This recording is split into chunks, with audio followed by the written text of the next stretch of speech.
Penyebab putusnya Jessica Iskandar dan Richard Kyle akhirnya terkuak. Baik Jessica Iskandar maupun Richard Kyle memang menutup rapat-rapat penyebab kandasnya hubungan asmara mereka. Hingga akhirnya, Jessica Iskandar kini menikah dengan Vincent Verhaeghe.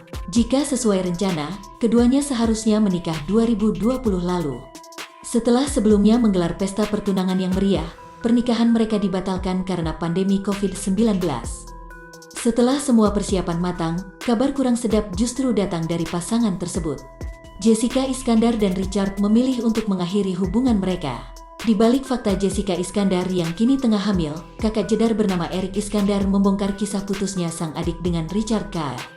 Eric mengatakan, Jessica Iskandar putus dengan Richard Kyle karena ada perbedaan prinsip dan tujuan hidup. Satu di antaranya yakni adalah soal punya momongan. Eric mengatakan, keinginan Jessica memiliki momongan sudah direncanakan sejak berhubungan dengan Richard Kyle. Sayangnya rencana itu tidak terwujud karena Richard Kyle tak mau. Pengin jadi ibu, ya memang kan kita kaget jedarnya pengin punya anak. Tapi, Richard bilang, no, I am not ready, jadi jalannya sudah beda, cuma dipaksakan, ucap Eric. Beruntung, setelah itu jedar bertemu dengan Vincent Verhaeghe yang memiliki tujuan dan prinsip yang sama untuk menata hidup ke depannya. Begitu sama Vincent, sama, pengin sesuatu yang sama, goalsnya yang sama.